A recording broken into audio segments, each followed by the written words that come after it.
And then I'll get so excited about something that the excitement overwhelms me, and I just am in love with everything. Well, I'm not a poet. I'm just a woman. I want to go where culture is, like New York, or at least Connecticut or New Hampshire, where writers live in the woods. Get into those schools anyway. Do you ever wonder how, what story you're gonna be in somebody else's life? You ever think about that? Ladybirds and gentlemen, nights and weekends, little women of all ages, and everyone else. Welcome to Glimpsing Greta, a Greta Gerwig movie podcast. I am your host, Jay, and with me, I have a wonderful guest. You should just go to City College with your work ethic. City College and then to jail and then back to City College. Maybe you learn to pull yourself up and not expect everyone to, John! I assume you just saw a spider. It can be pretty freaky. You just jumped out the passenger side of the car. I mean, yeah, but I'm pretty sure you just saw a spider. You know, because honestly, you wouldn't scream. You'd be just super confused. It's like, why did John jump out of a car? You saw a spider in the car with you, then you'd scream. Heck, if I saw a scorpion, I'd scream too. I don't know. I'm not necessarily the screaming person. Unless something is just well, clearly you are, because you just did. I had to work up to that. Do you know how long I've been practicing that, John? Oh, you 2 minutes before we started. You had to practice recording. For that? Oh, boy. I was going to have you do it because you're the better actor, but then I was like, wait a second, you're doing me a favor by being on this. I am doing you a favor. What the heck is this? Where am I? What are we? Tell us. Yeah, this is, for those of you just joining us, we are usually a podcast about Barbie movies, but this is our bonus mini-series where we talk about the films of Greta Gerwig, who is, of course, the writer and director of the upcoming live-action Barbie movie. And today we are going to be talking about her 2017, it's her solo directorial debut, though not the first film she directed. She co-directed a different one. And this is the Oscar nominated for Best Picture and a bunch of other things, Lady Bird. Lady Bird. Yes. Yep. Normally I'm just here for Barbie. You had to drag me in here because no one else wanted to join you. Kicking and screaming. The schedules weren't working out. Well, that's a fun movie too, but you know.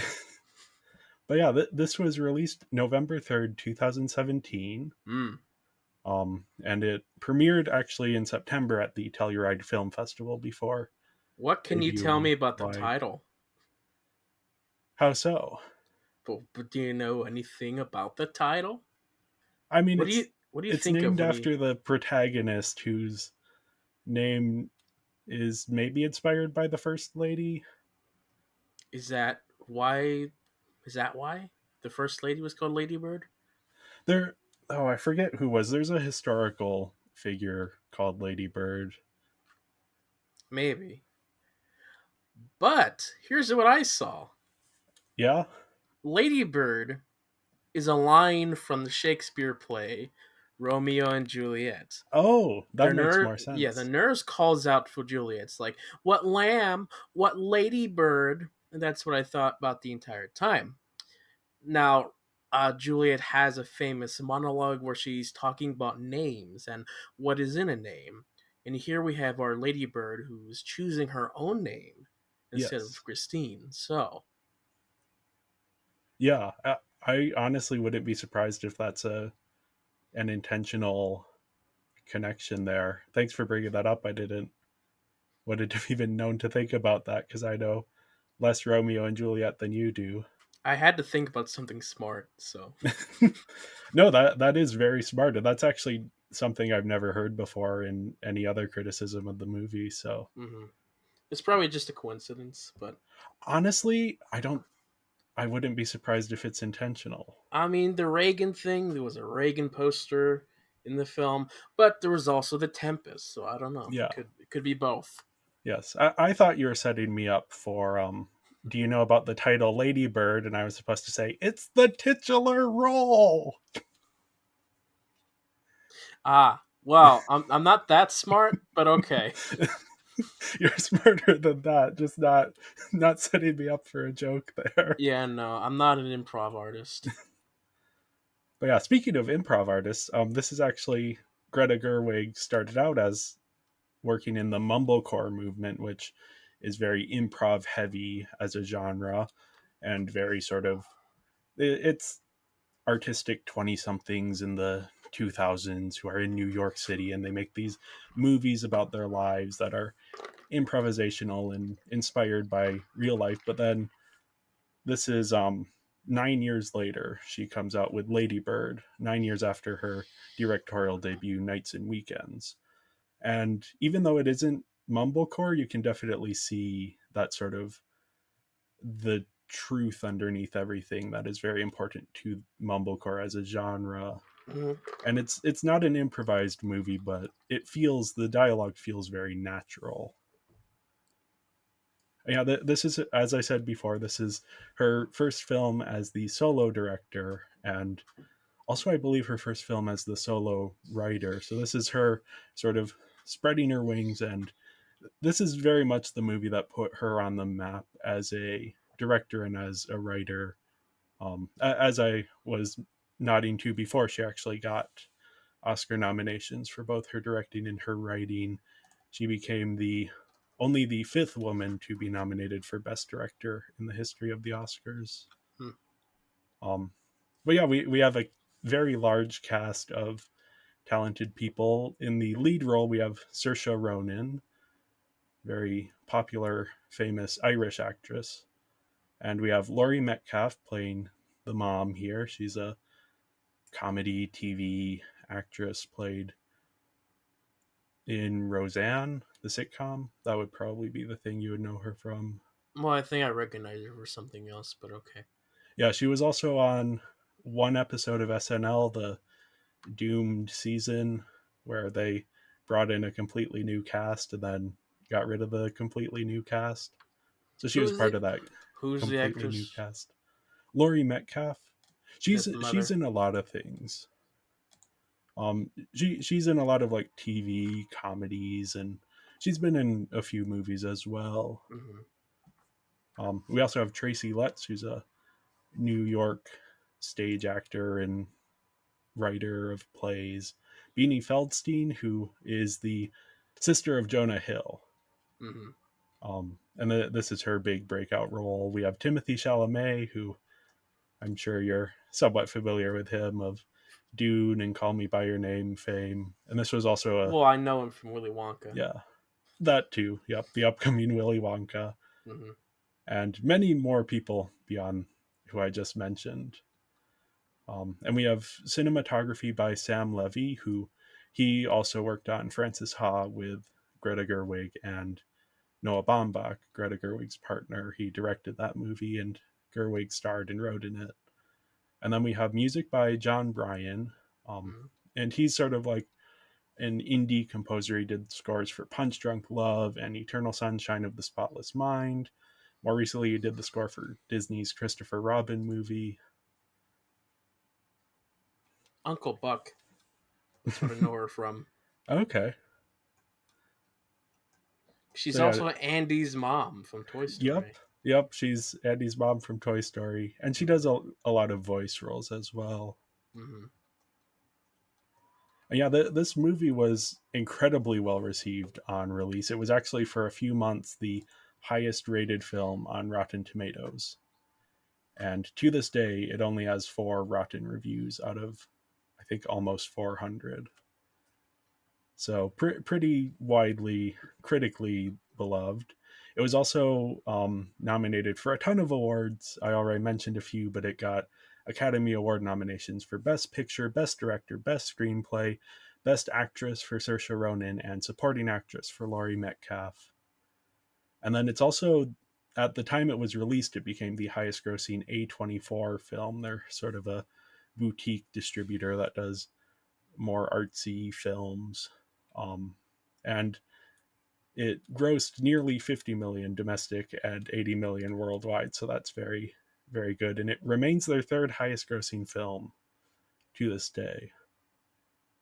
So one of their big successes, and a pretty solid debut as well for Greta Gerwig as a director.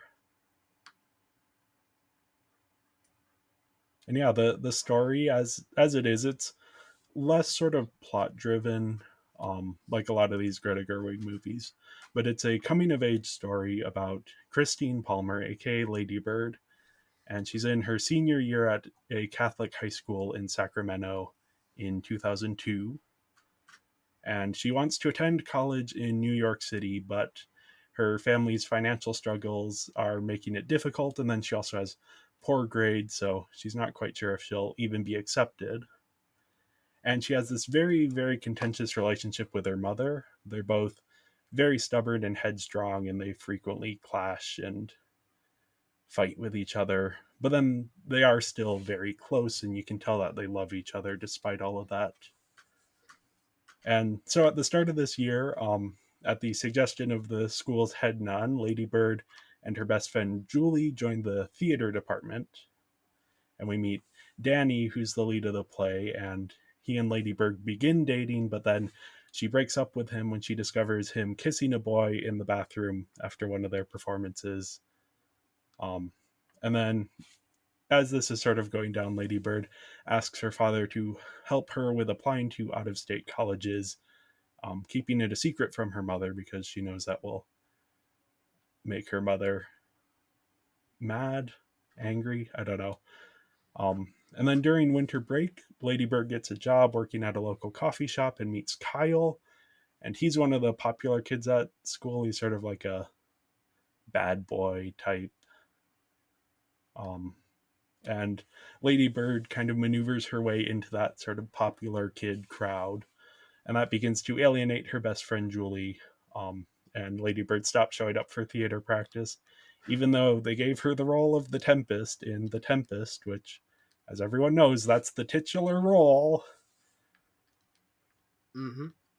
And then, as this is going on, there's sort of this other plot line where Marion, Lady Bird's mother, tells her that her father lost his job and is suffering from depression, and he is struggling to find work in the tech industry due to his age.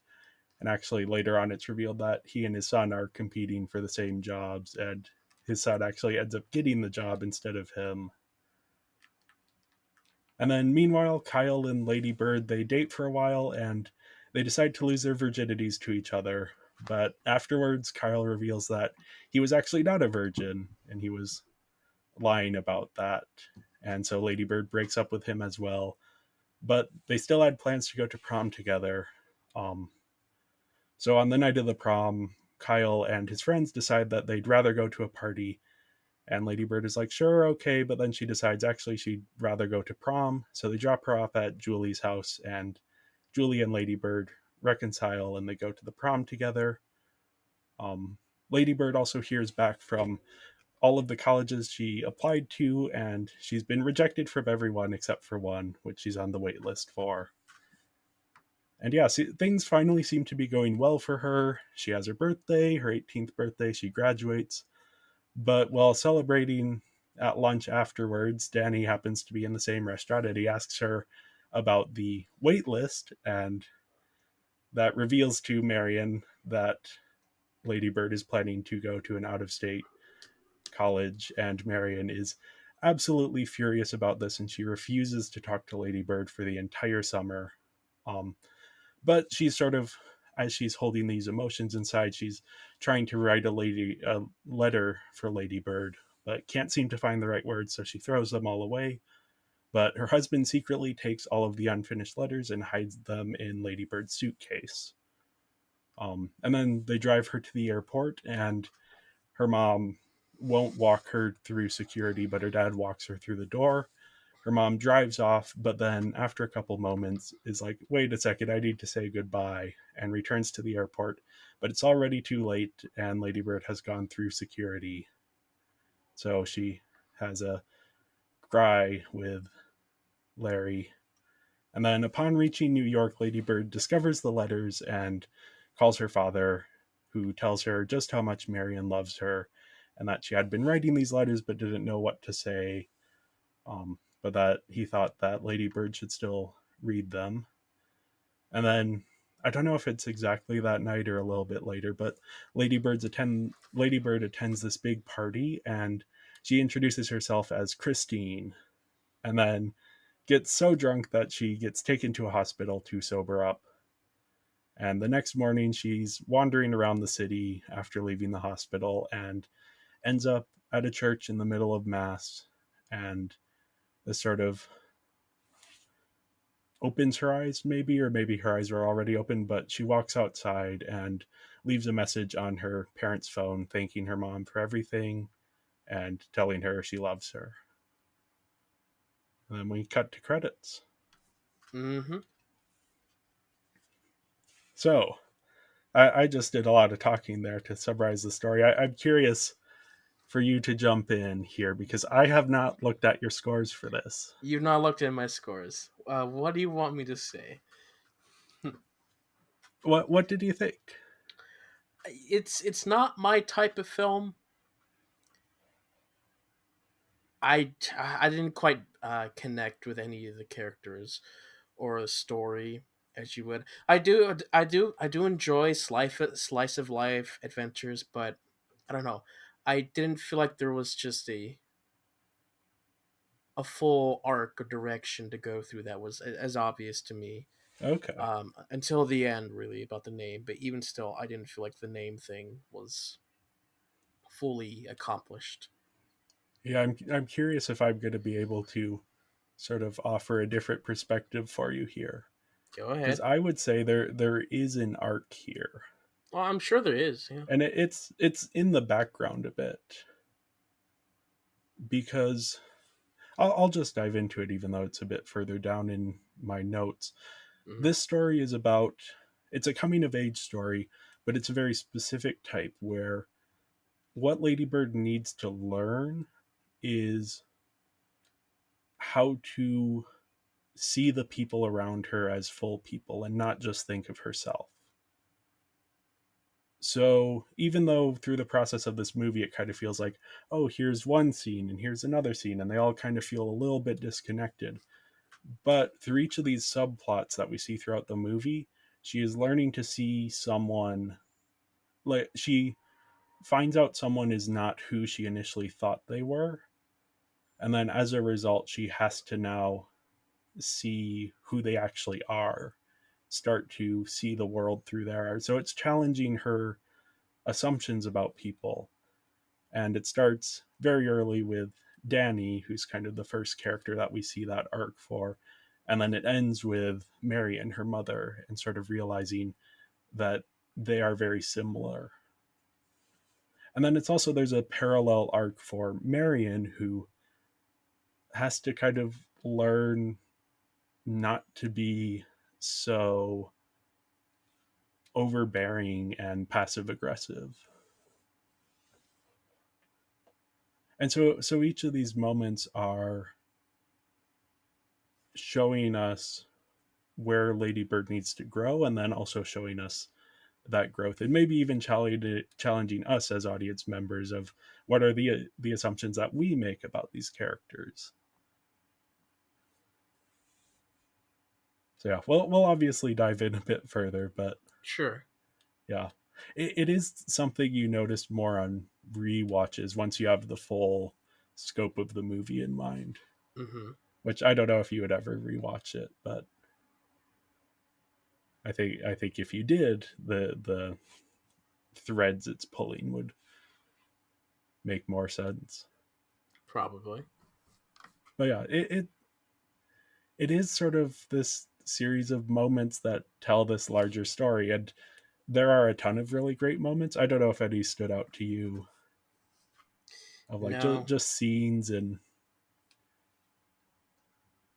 nothing really stood out to me. No. nothing. Okay, well then I'll go through my list. There's the opening scene, which starts with Lady Bird and Marion. They're in a hotel room in a bed together, and they wake up and get in the car. They've been on this college visiting trip, and they've been listening to The Grapes of Wrath, an audiobook, as they're driving, and it finishes, and they're both kind of crying, and they've had this very cathartic moment, and they love the book, and they immediately start fighting with each other, and it escalates enough that Lady Bird then jumps out of the car And yeah, I don't know. It's such a statement to start your movie like that. Were you familiar with that scene going in? Because it was in the trailers and everything. I didn't watch any trailers. No. No, okay. No reaction to that scene, or Sure, shocking, I guess. yeah, it introduces you to these two characters who are like very much an unstoppable force and an immovable object. Mm-hmm. And I guess in that metaphor, Lady Bird is the unstoppable force and Marion is the immovable object. Then yeah, the auditions, was that a scene that, because you're a theater person? I mean, like you know, you've been to auditions, haven't you? Yeah, Or yeah, yeah, I yeah, mean, sure. I was questioning why a high schooler had such a big theater to audition in. yeah. It seems to be a pretty bougie school. Right. But I don't know. Theaters are different. Yeah. What? That's more of a professional audition setting. Okay. Yeah. I don't know. I just, as someone who did theater in high school, a lot of the theater stuff was just like even like the exercises that they do to warm up, and Sure, yeah. Like they have the basic roots there. It's yeah. like, yeah, yeah, I did that. Yeah. Did it connect with it beyond the surface level there? Surface level. That's just me. Well, yeah, I think it is fair to say, and this is why I was curious for your reaction to this, because this is a movie that is very much not something you would seek out by yourself. Yeah, definitely wouldn't. But yeah, This is a much more of your vibe for sure. yeah, I I could was tell. curious if anything would connect for you. But yeah, we don't have to. I mean, I feel bad for the first director. Yeah, his plot line is one that the movie doesn't get into too much, but there's enough depth there Sure. where you seem to have picked up on the thing where he lost his son and then has been Oh, did he feeling. lose his son? Well, so that's the question. There's a rumor that he did before he became a priest, and then that he has that moment after the opening of the play where he's sitting down on a bench and dejectedly says, "They just didn't get it. The audience just didn't get it." And then eventually we see him again. He doesn't come back to school the next semester, and they have to get a football coach to direct the play, which I thought was hilarious. And yeah, but then you see the first director again later, and he's in the psychiatric hospital that Marion's mom works at, and Marion's mom is having a meeting with him, and he's sort of talking about how he doesn't really have a support system and he feels alone. And we don't get a resolution to that plot because he's not one of the really important characters, but there is that depth beyond. He's not just filling a role in the movie. There is some depth to him. Mm-hmm.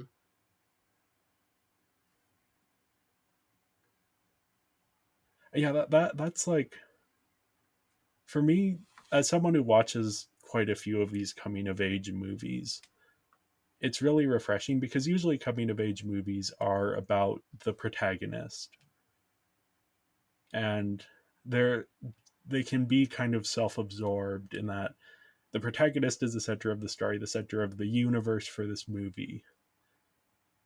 But here there's more stories going on, and we see little glimpses of them. And the point of the movie is that, this isn't just Lady Bird's story, even though she's the titular role. She's just part of this bigger tapestry.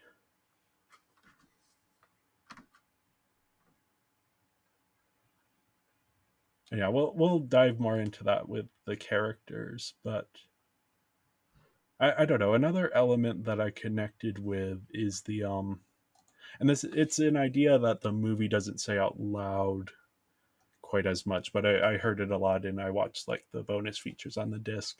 Mm-hmm. And Gerwig talks a lot about how it isn't until we move away that we start to see our hometown more clearly. And so Lady Bird starts the movie in Sacramento.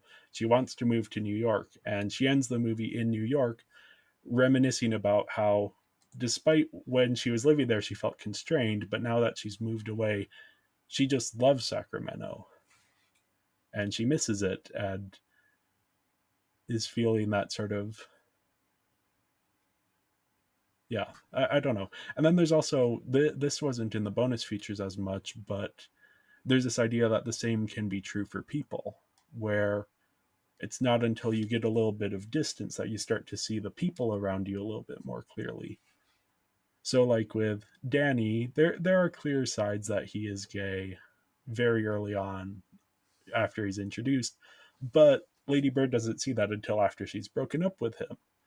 And she doesn't see how important her friendship with Julie is until they aren't friends anymore. And she doesn't see how self-absorbed Kyle is until she breaks up with him.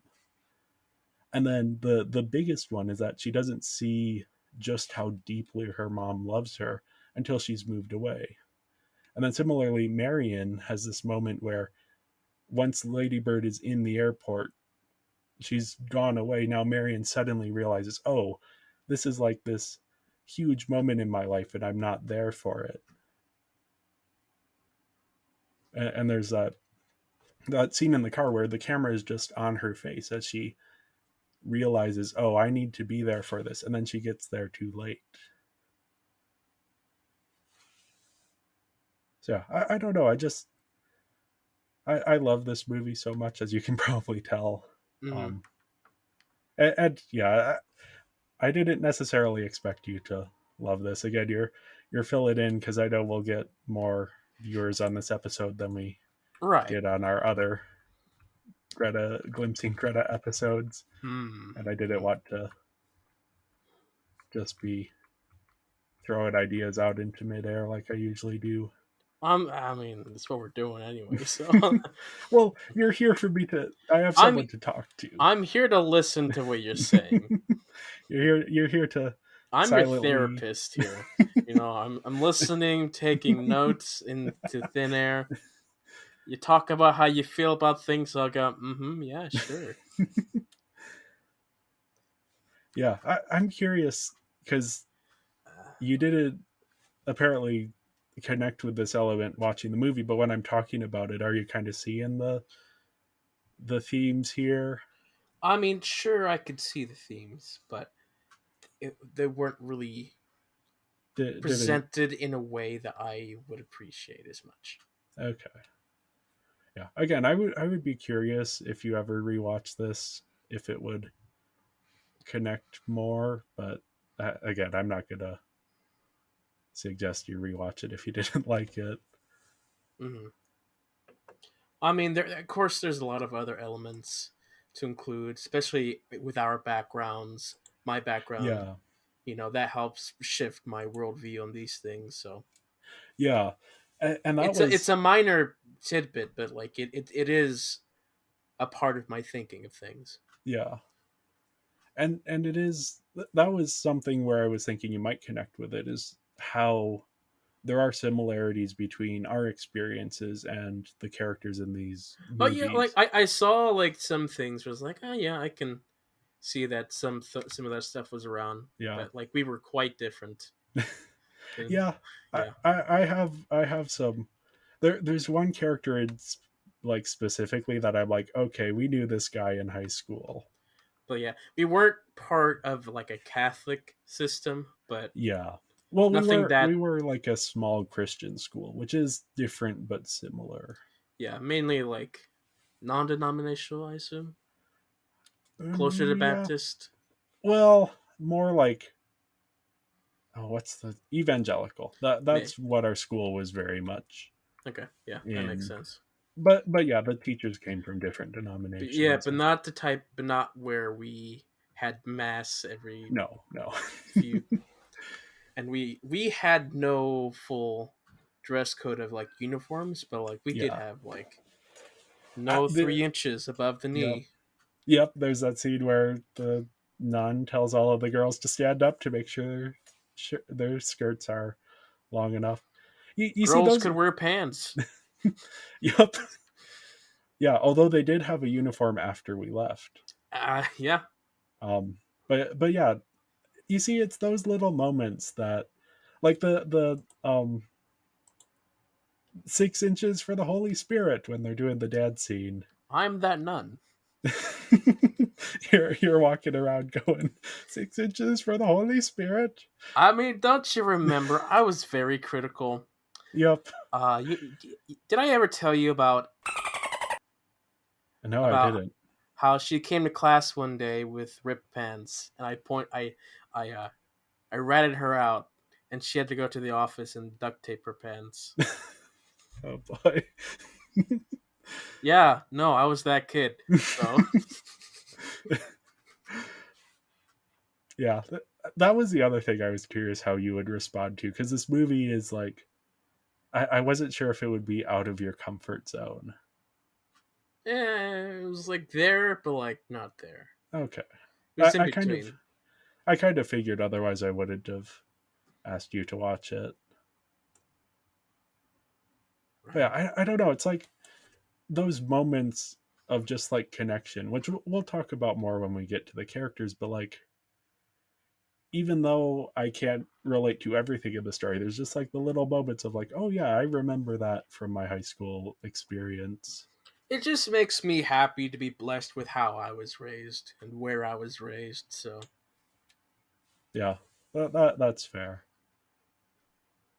So yeah, I gave the story a 5 out of 5. I think it's just one thing we didn't talk about. This movie is 90 minutes long. yeah, which is surprising Yeah, to be sure. it moves along at a very quick pace, but you feel like there's a lot being done. Yeah.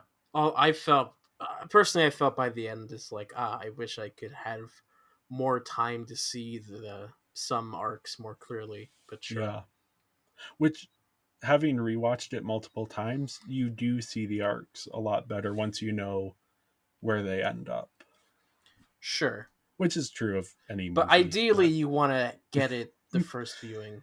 Yeah, But some yeah. people enjoy things differently. Yeah. Uh, I gave the story a 3. I gave it a 5. I Yeah. just, I love it so Mm-hmm. much. I think I forgot to check, but because we were doing our top 5 of the year podcast by this point when this came out, and I think this was in my top 5 of the year even back then, and definitely now. I don't remember. It was probably was. Yeah. Yeah. Just another thing to point out is that when we were for Barbie movies and normal movies, I rate them very differently. Okay. Yeah. I'm more critical on films versus our Barbie movies.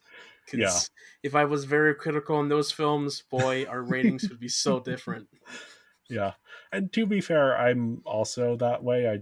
This happens to be one of my, I mean, this is honestly one of my all time favorites. Like, it might be in my top 10 or 15 of all time. And yeah, I get it. I love Batman versus Superman. I Yep. think there's some deep stuff in that film that you don't quite see.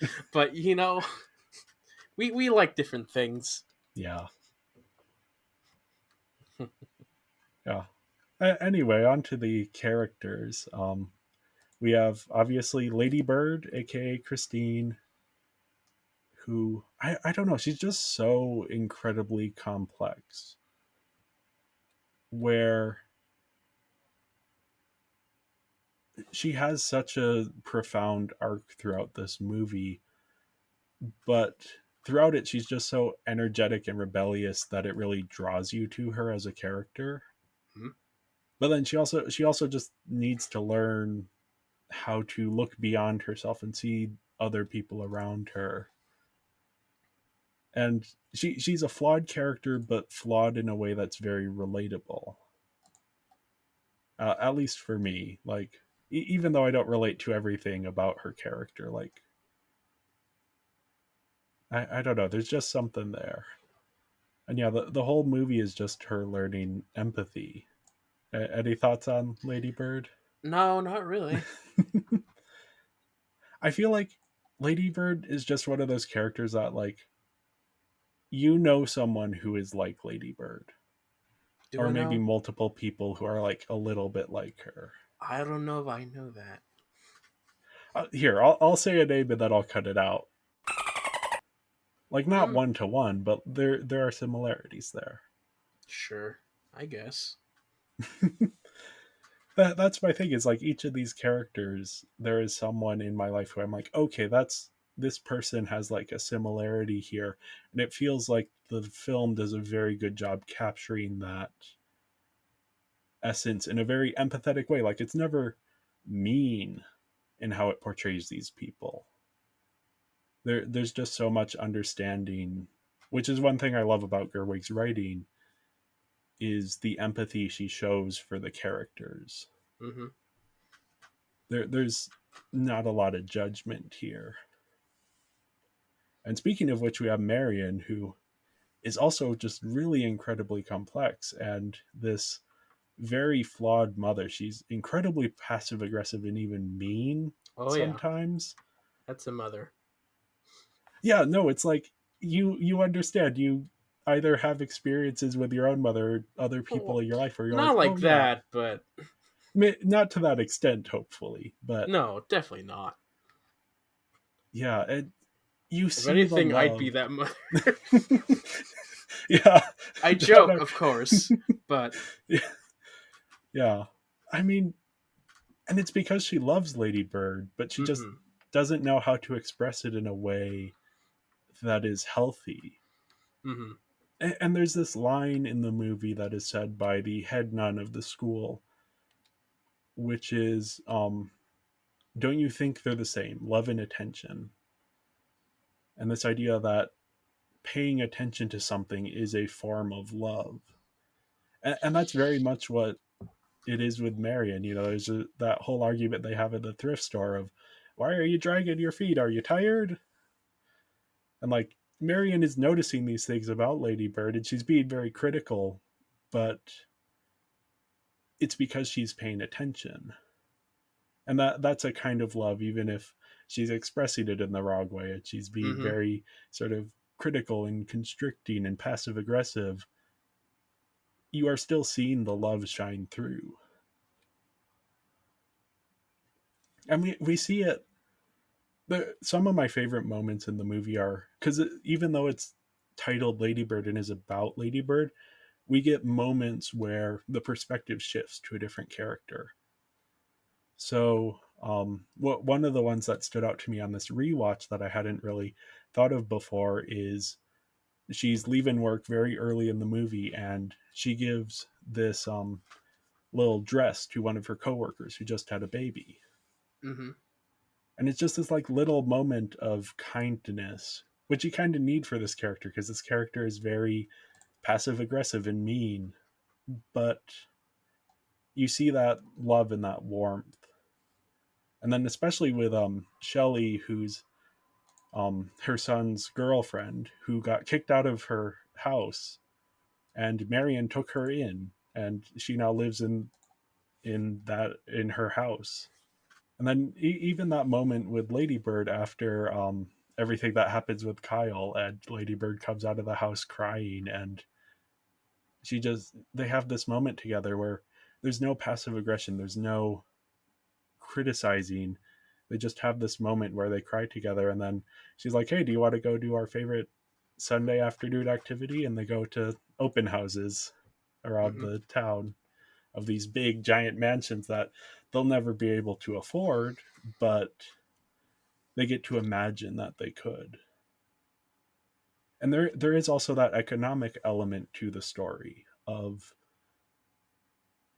they aren't a wealthy family, and that plays a big role in how the story plays out. Of even if it's like Lady Bird can't go to college because she can't afford to go to college out of state, so she has to find scholarships.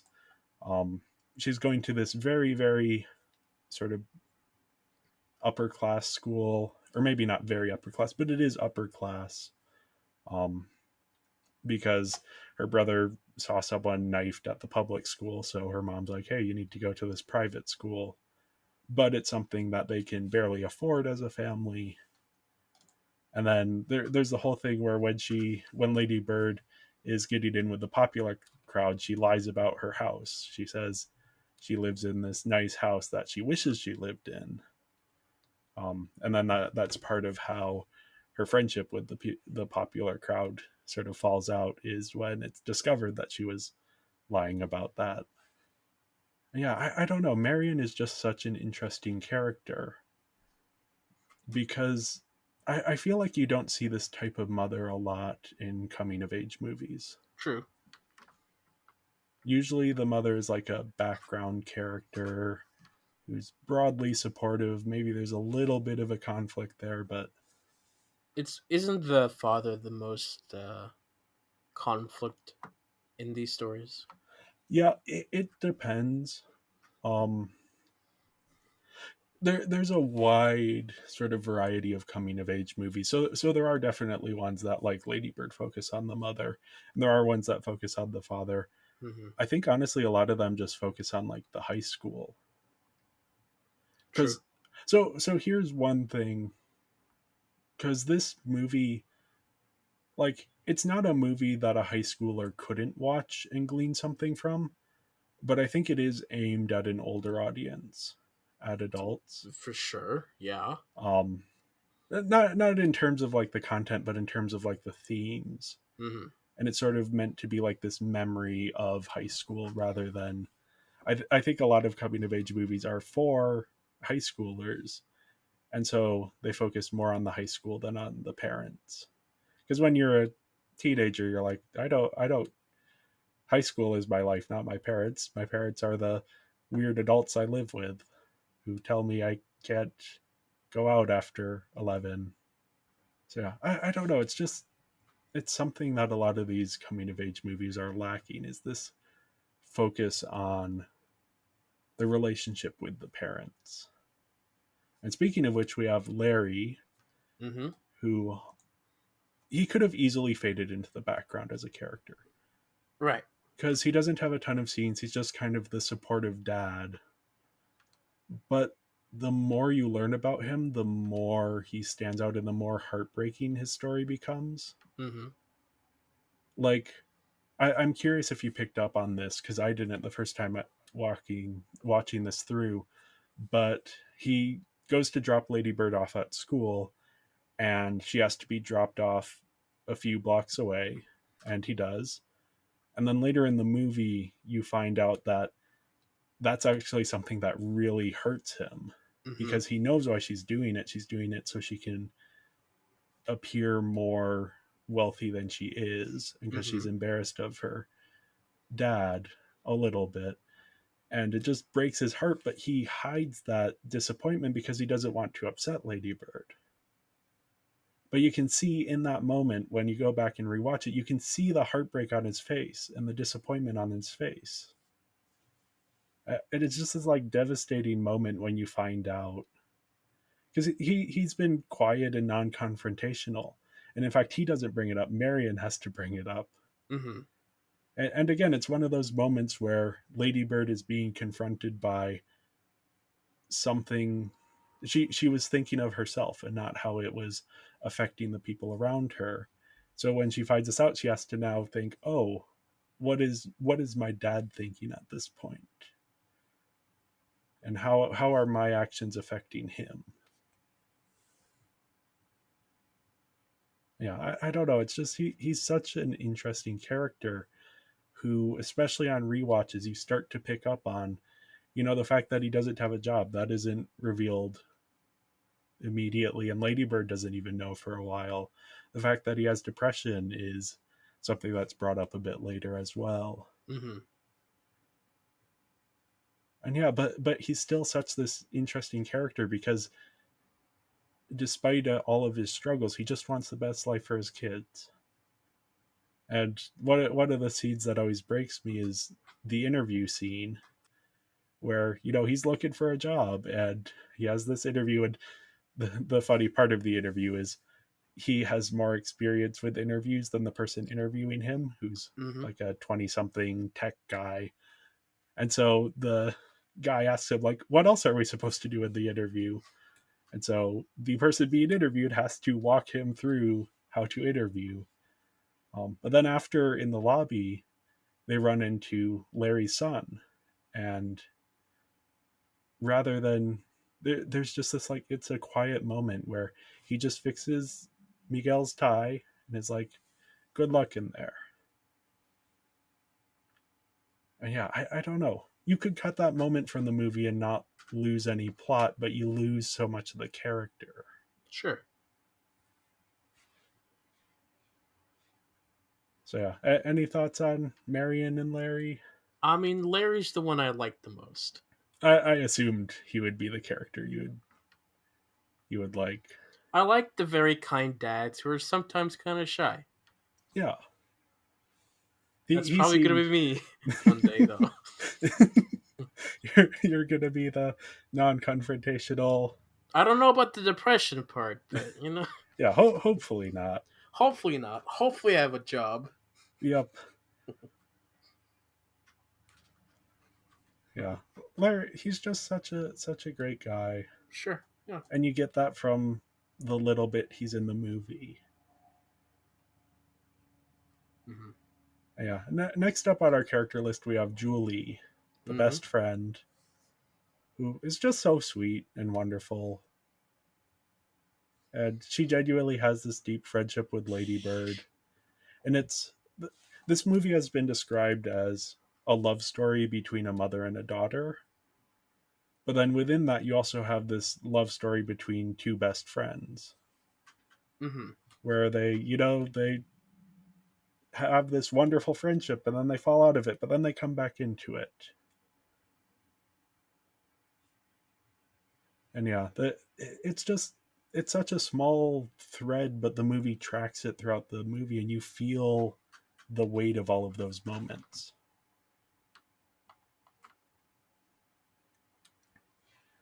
And yeah, I don't know. She's just such a wonderful character. I always forget about the crush she has on the teacher. But she has her own heartbreak the same night that Lady Bird finds out that Daddy is gay. Mm-hmm. That's when Julie meets the teacher she has a crush on, his wife, and she's pregnant, and that is the moment where Julie's like, oh, wait a second, this relationship that I'm imagining in my head will not work out at all.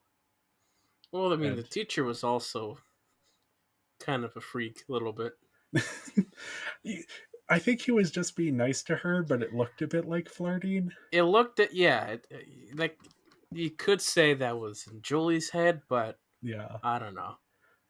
It, to me, I think it's supposed to be read as like, because in his shoes as the teacher, like, he probably has some idea of what's going on.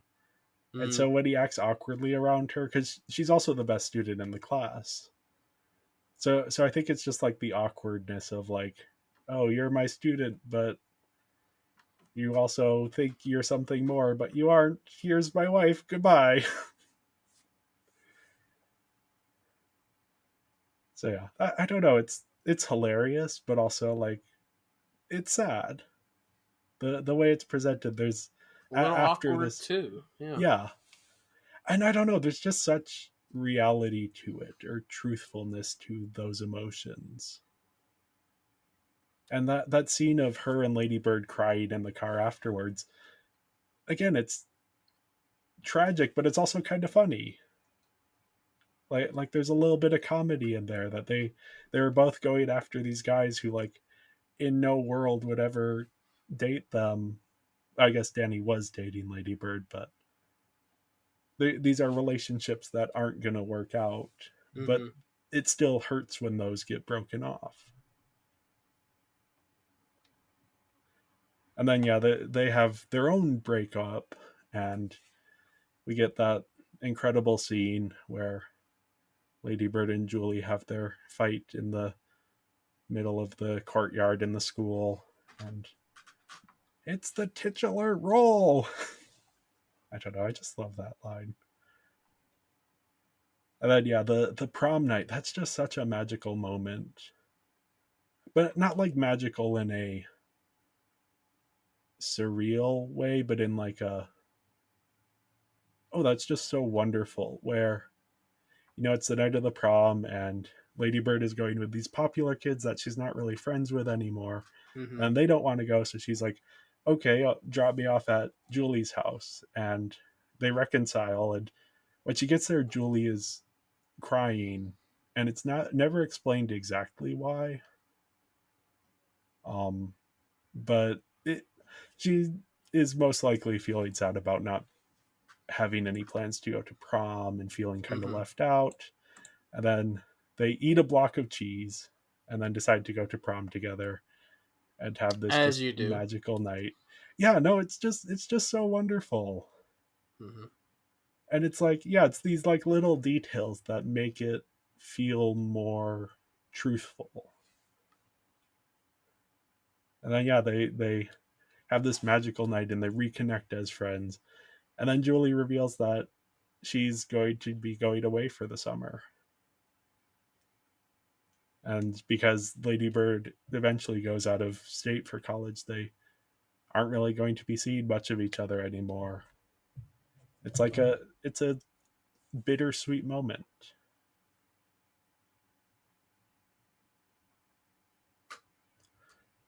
Thoughts on Julie? Not much. Not much. I thought you might like her character a bit as well, just as like, I mean, she's the comic relief yeah. a bit. Yeah, But she still has that depth. sure. Yeah. Maybe less depth than some of the other characters, but there is something there. Yeah. Then we have Danny. I don't know, but yeah, I don't know. He's just such a wonderful character, and his arc here. Again, this is a character who Lady Bird sort of starts with a very specific idea of him, but then discovers that her idea of him is incorrect and has to sort of adjust to, okay, this person isn't who I expected him to be. Where do I go from here? Mm-hmm. And he has a coming out scene to her where he's just like, can you please not tell anyone? Don't tell my parents, because I don't know how to break the news to them. And this is 2002. Sacramento is a relatively conservative area, and he's being sent to a Catholic school. So, For sure. Yeah. like, he is not going to have an easy time with his parents coming out Mm-hmm. to them. And so you feel that emotion and that, like, anguish. And that then Lady Bird is just like, hey, I'm not going to tell anyone, like, and comforts him. And then he just kind of fades into the background for the rest of the movie, but he's there. Mm-hmm. Any thoughts on Danny? I didn't like that he went behind Lady Bird's back. Yeah, that's definitely like, and you can feel it with his character from very early on. Did you catch on earlier the reveal? Maybe. Maybe a I little don't bit. know. I might not have paid attention too closely. But yeah, the moment where I was, for me, where it was like, okay, yeah, this character is definitely gay, is when he and Lady Bird are kissing, and she's like, you can touch my boobs if you want. He's like, no, I respect you too much for that. But yeah, you see the little hints before that Lady Bird isn't picking up on. I mean, Sure. even the fact that he's in theater, that doesn't inherently mean anything, but It is a cliche. it is a cliche. It is a cliche that is sometimes true, and in Yeah. this case, it is true. Mm-hmm. But yeah, there is. I think you are right to like call him out for. He should have found a way to talk to Lady Bird about this before it became an issue. Mm-hmm. And yeah, such a brutal way to find out. Like, you need to use the restroom. The women's restroom is full. I'll go into the guys' restroom. You open the door, and there they are kissing. On to Lady Bird's next boyfriend, Kyle. You smiled there. Kyle, no. Somewhat devious smile. Kyle, yeah.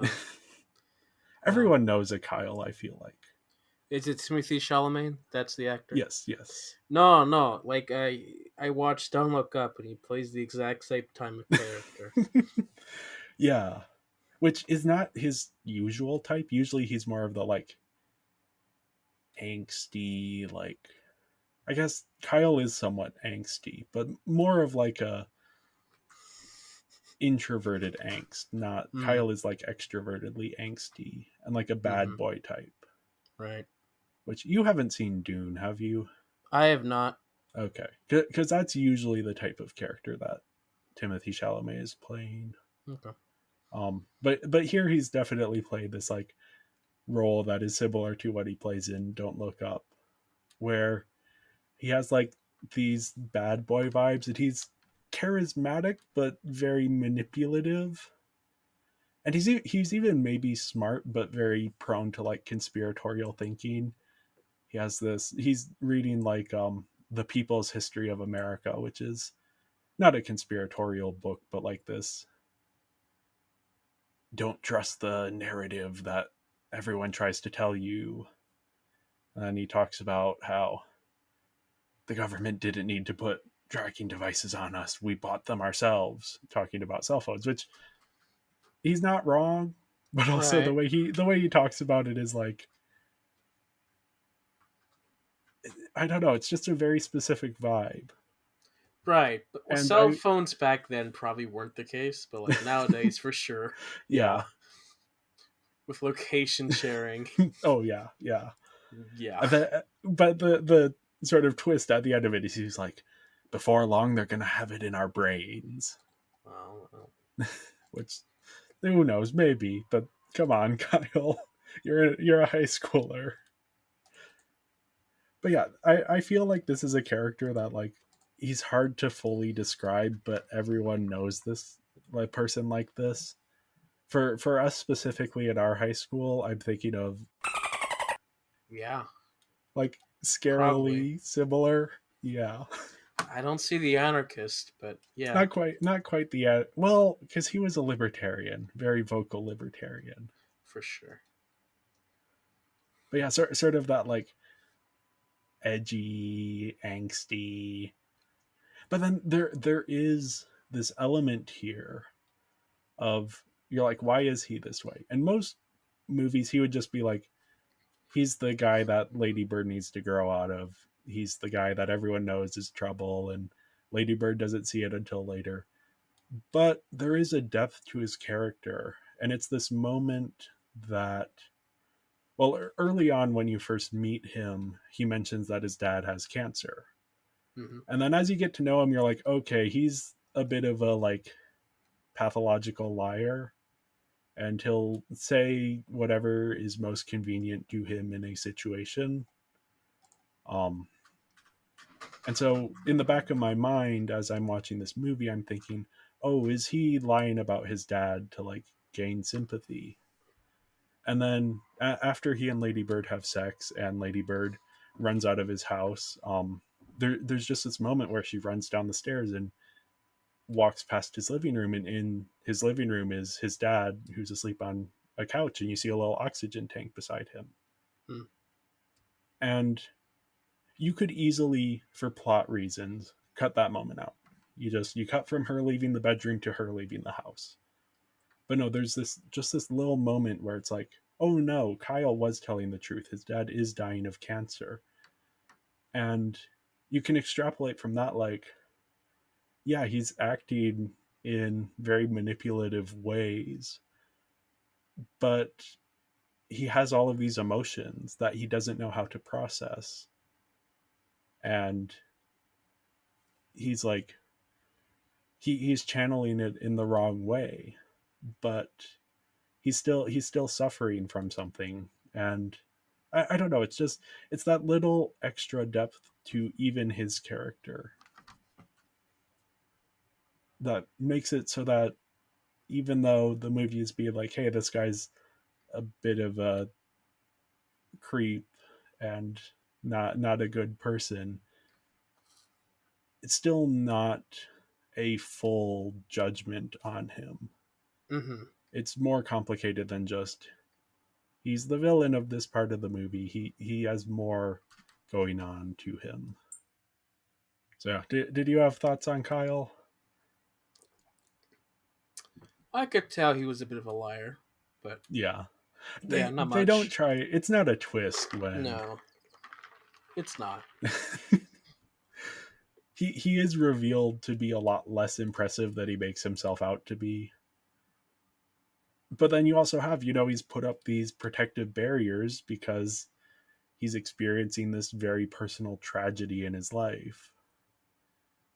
So yeah, I don't know. He's a character that you could easily come out of the movie thinking, oh, he's a terrible person. End of story.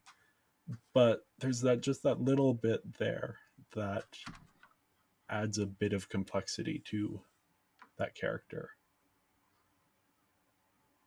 And yeah, even minor characters have these moments where we discover that they aren't who we thought they were. One of my favorites is Sister Sarah Joan, who's the head nun of the school. As a prank, Lady Bird decorates her van to say "just married to Jesus" with all of these, as you would a car for someone who's just had a wedding. And Lady Bird expects, and the audience, you expect as well, that Sister Sarah Joan is just going to be furious when she finds out it was Lady Bird. But no, she sits her down in her office and is like, hey, I know it was you. And Lady Bird's like, oh no, I'm so sorry. And she's like, no, I thought it was hilarious. And then corrects her and says, actually, I wasn't just married to Jesus. I've been committed to him for 40 years. But just this, like, you expect her to be, the mean head of the school who's doesn't like fun. But no, there's that little bit more to her. And then they have the conversation about love and attention and what does that mean. And then yeah, Jenna, who's one of the popular kids, the one that Lady Bird gets close to, has this scene where she sort of reveals that because Lady Bird kind of assumes that everyone thinks the same as her, that Sacramento is this dead end town, no one likes it here, it's terrible, everyone wants to move away. But Jenna actually reveals that she wants to live in Sacramento and wants to have a family there and even wants to send her kids to the same Catholic school. And that's not as much of like a twist of what we know of that character, but it is revealing to Lady Bird that not everyone thinks the same way she does. Mm-hmm. Then we talked a bit about Father, oh, I don't know how to pronounce that. Probably Leviat's. Yeah. He's the theater director. Mm-hmm. And his whole backstory just is so incredibly sad, but you can easily miss what's going on there. And then Lady Bird's brother, Miguel, who his moment of realizing that he's applying to the same job as his father and like having to be like, okay, this is, I don't know, what's going on in his head there must be so complicated. Mm-hmm. And then his girlfriend Shelley has this wonderful moment on the porch with Lady Bird where, because I mean, throughout the movie, as we've said, like Marion can come off as this very harsh character. So throughout, we have just these reminders of how loving she is, and that she took Shelley in is just this revelation that's it gives you a different perspective on her character, on both of their characters. And there's another moment with Shelley where because since they don't have a ton of money, the family Christmas is a little bit they only get socks as a present. And Marion says, "Oh, but they're special socks. They're sweat wicking socks, so that your feet don't get sweaty." And Shelley is so genuinely appreciative, and you understand on a certain level that she didn't have that kind of love and support in her own home. So even something like getting socks for Christmas is monumentous for her. Mm-hmm. And then, yeah, each of these moments are challenging Lady Bird's sort of self absorption. And she's constantly being confronted by the complex humanity of the people around her and having to come to terms with that. And that's her whole arc throughout the movie is, and it's not communicated in the most direct way. It's done through these character interactions, and it is something that, like, I didn't fully pick up on it on my first watch either, but on rewatch it just stands out more and more each time. The way that each character, no matter how small their role is, gets a little bit of complexity.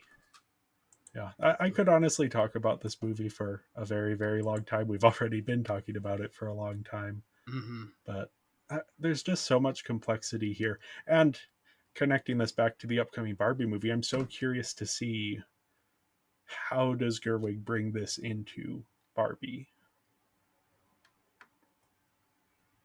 because there's a large supporting cast for Barbie, Mm-hmm. and I'm excited to see how the characters in Barbie are developed. But yeah, I gave the characters, as you could probably guess, I gave them 5 out of 5. I Yeah. think they are the best part of the movie, is the character writing here. Mm-hmm. And I gave the characters a 3, partially because the story as well. This is more character focused than it is story focused, Yeah. and so Yeah. And if you don't connect with the characters, then it's going to be tough to connect with the movie. Very true. Yeah, hopefully your experience with Barbie is going to be different. I probably will see. Yeah. I think that I was kind of like, unfortunately I've already recorded the episode for Little Women, but I was like, maybe that's one you would be more engaged in. But who knows? Anyway, on to the visuals. Visuals, Yeah. This is just so beautifully shot. Like, everything looks spectacular. There's a lot of good color and lighting choices. It was designed, Greta Gerwig has talked about designing it to look like a memory and to look like yearbook photos and sort of have that very nostalgic feel and almost put you at a distance from it. Because again, it's not a coming of age story that's being made for people who are coming of age. It's this story to get you to reflect on your own coming of age and your own experiences. So it is shot in that way where there's a little bit of distance and a little bit of, yeah, I don't know quite how to describe it. But yeah, I will say, like, there's not a ton of noticeable flair to the directing. There's some really good editing moments, but I don't know. A lot of the cinematography feels a little bit more functional than like creative. Which, yeah, that's what I noticed, that the cinematography was much more there to get the main thing across than to be then create the special visual in my yeah, mind. Because to and it me, does. what I appreciate about cinematography is if I get a visual that stays in my mind than just life Yeah, itself. which I do think, like, this is a film that is centered on the performances, and centered on this. It's supposed to feel grounded. Mm-hmm. But I do And think that, it does. yeah, I do think that like Little Women does a slightly better job of giving more interesting visuals without losing that grounded aspect. Now that's also a period piece. Well, so is this technically, but that Little Women is taking place in the Civil War era, so you have bigger costumes and sets and everything. Um, but yeah, I do think that everything here works really well. But again, there's just that like that little flair that I wish there was just a tiny bit more. So I gave it a 4.5 out of 5. That's maybe Yeah. a bit unfair, but Yeah, for me, I could tell that it's designed the way it's supposed to be, but personally, I don't really care for this aesthetic, and so that's why I gave it a 3. okay. Next up, we have the performances, which Mm. For me, the incredible. performance was the best part of the films, for sure. Yeah. I mean, might be the case for me as well. I love the characters, though. Mm. But a lot of that is tied with the performances. Um, Personally, I think that Saoirse Ronan and Laurie Metcalf should have won Oscars for this. The fact that they Do were nominated is still very good, but like 2017, that was the fish one, wasn't it? The Shape of yes, the Water. Shape of Water won Best Picture. Best Actress was Frances McDormand in Three Billboards Outside Ebbing, Missouri, which is a performance I like. Um, I like that Frances McDormand has 3 Oscars. I wouldn't have given her the Oscars for her last 2 wins because I think there were other performances that stood out more. Mm. Specifically, Saoirse Ronan here for Lady Bird. Um, just such an incredible performance and how she captures it. And have you seen any interviews with Saoirse Ronan or I her don't using think her so. No. actual accent? Because she's Irish, Ah. and like if you are listening for it, you can hear, but she just captures the American accent so well, and it feels so natural. Like, could you tell she was doing an accent other than her natural accent? Honestly, it's we have so many British actors. I just assume everyone's English now. Which she can also do very good British accent. Hmm. Um, I but mean, I'm yeah, still shocked that Hugh Laurie's not an American. yeah, that's fair. Hmm.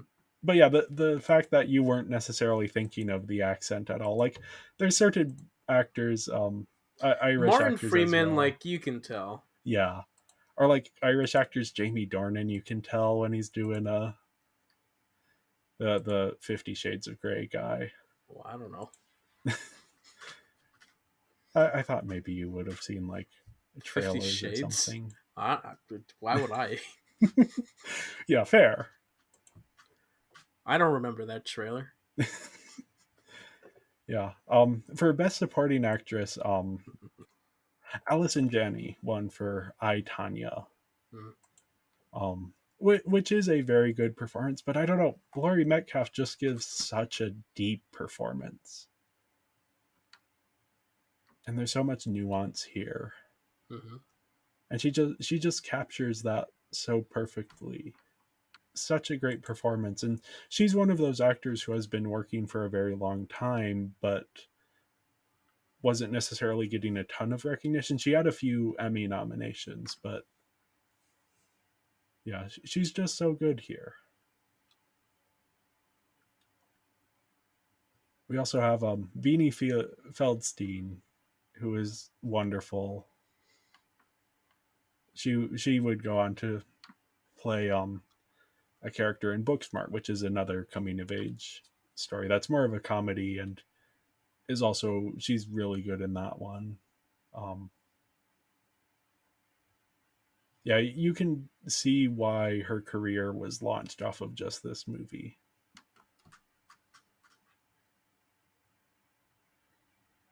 We have Tracy Letts just brings such warmth and then simultaneously melancholy to his character. As Larry, as the father here. Mm-hmm. And you get those little moments where you see what's going on with him. We have Lucas Hedges as well. He was coming fresh off of an Oscar nomination for Manchester by the Sea, which I think I forced you to watch that one at one You point. did, yes. Was he the kid? Yes, he's the kid. Okay. And he was actually, after Greta Gerwig saw that movie, and right after, told Lucas Hedges he could play any of the roles in this movie besides Lady Bird.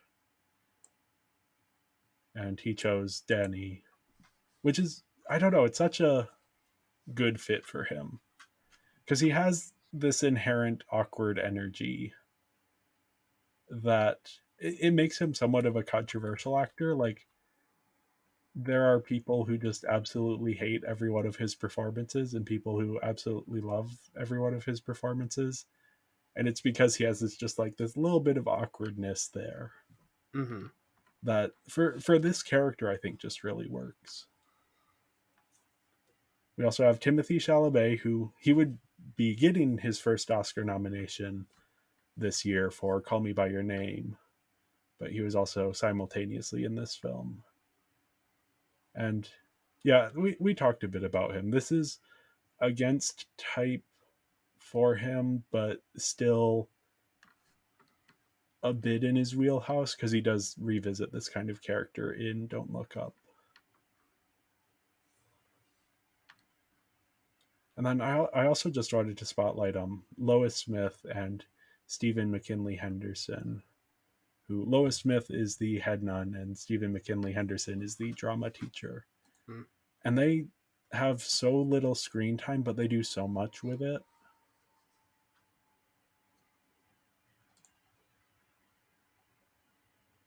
So yeah, what were the performances that stood out to you now that I've run down everyone in the movie?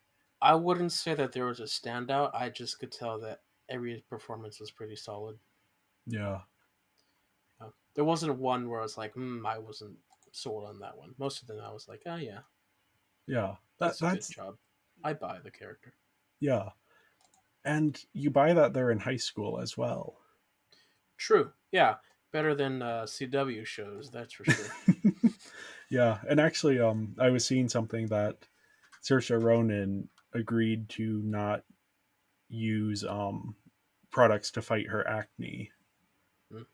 So that is her sort of, she is still wearing makeup throughout the movie, but it is adding a level of authenticity that usually because she was in her, I think, mid-20s when she did this role, and she's been around for a long time. I should mention she started as a child actor, and her breakout was at age 12 for Atonement in 2007, and that was her first Oscar nomination. And since then she's had 3 others, one for Lady Bird, one in 2015 for Brooklyn, and then one in 2019 for Little Women. Mm. So I think she is the only person of her generation of, like, people under 30 to have 4 acting Oscar nominations. Wasn't Of, like, currently people who are under 30. okay. Not of all time. No, okay. Yeah, of her generation, I should say. Mm-hmm. Okay.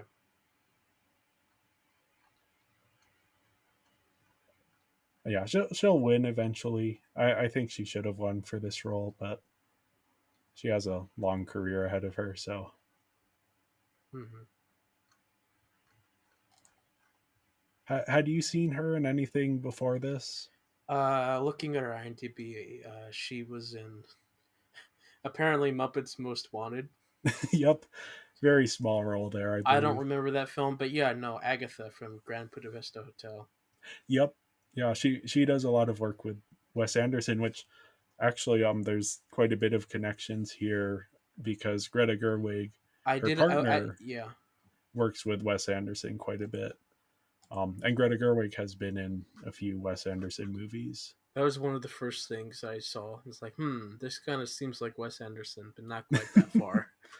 Yeah, it's different, but it is sort of that same sort of indie, quieter, a comedy, but not fully a comedy. Mm-hmm.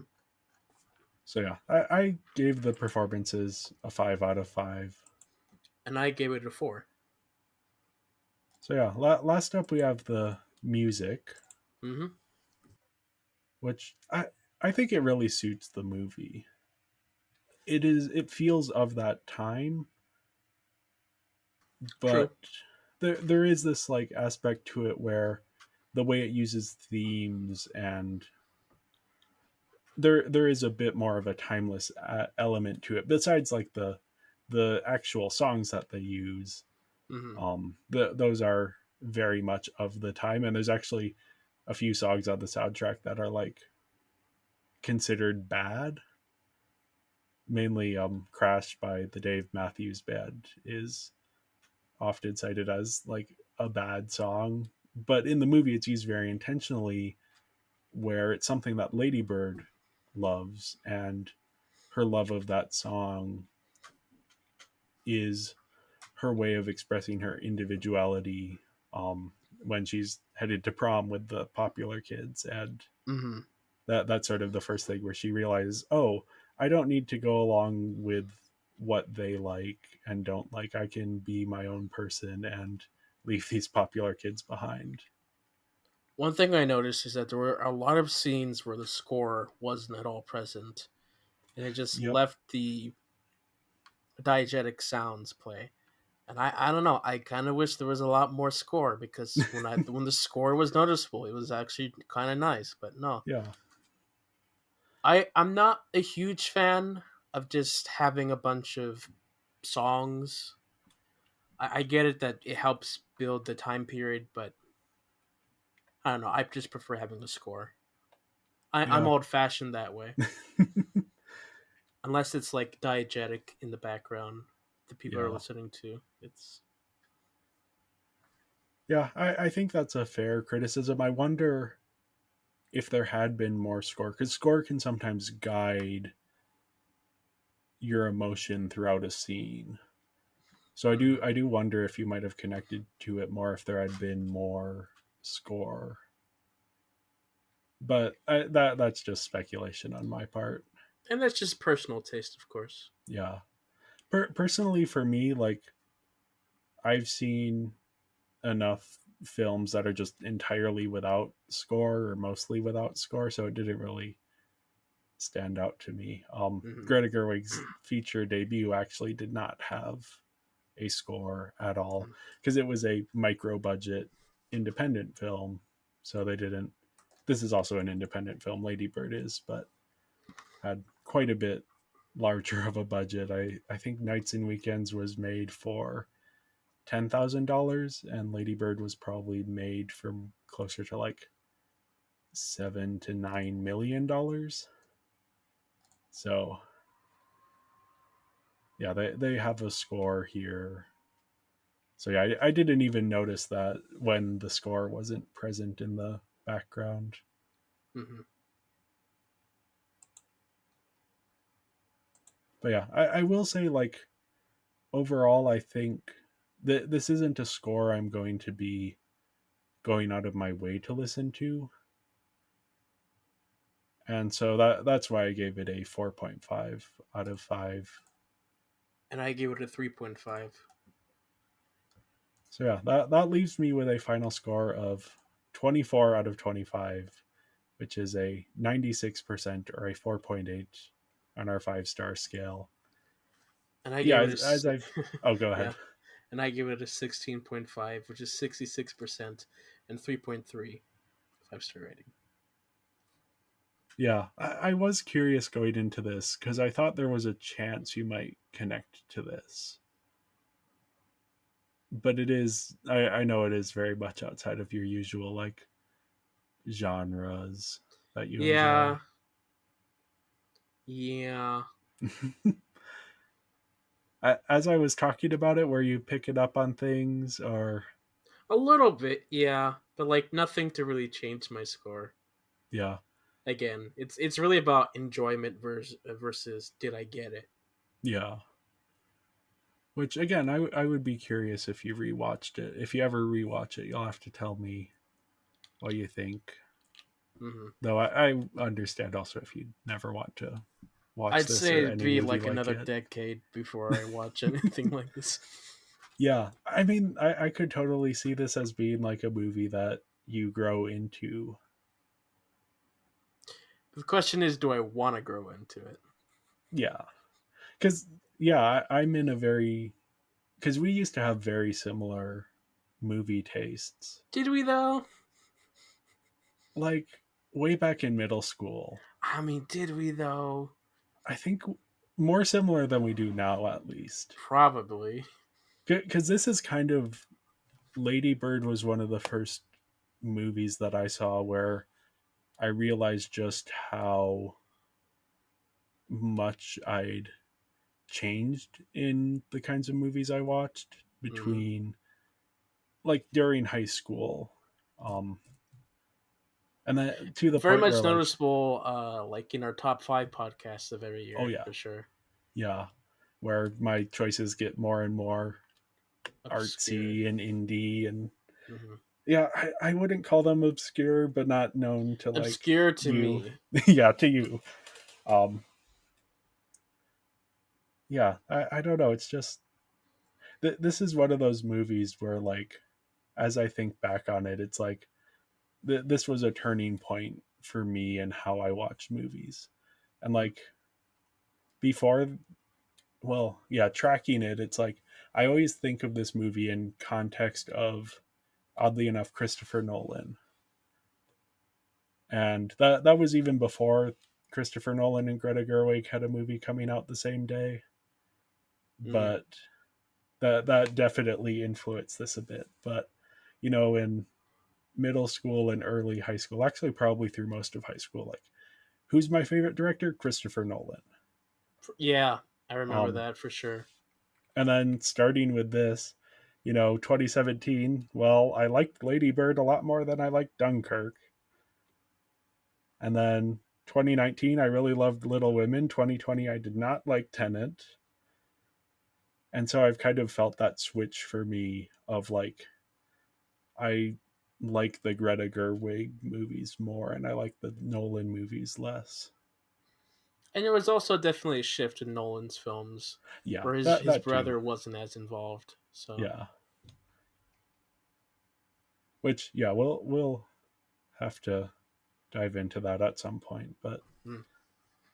yeah, I don't know. I just love Lady Bird and Little Women, and going through all of Greta Gerwig's films and tracking the arc of her career has been fascinating, and very much looking forward to Barbie. Mm-hmm. But yeah, anyway, thank you everyone for listening. Make sure to follow us on social media. We are Binging Barbie Podcast on Instagram, at Binging Barbie on Twitter, and Binging Barbie, a Barbie movie podcast on Letterboxd. And there you can actually find a full list of our up to date rankings for the Glimpsing Greta series, which I haven't done the score calculations yet. I think your score brings this down to like second to last, Mm. which is just I'm a sign sorry. of how much I love all of these other Greta Gerwig movies. I'm so sorry. No, you did me a favor by being here, and Mm-hmm. I kind of figured you might be bringing the score down a bit. So Yeah, like our other guests bring down our Barbie films. yep. But yeah, you can join us next week. We'll be talking about a Barbie movie again, Good. and yeah, it'll be Barbie Mermaid Power. Well, Like your mermaid noise there.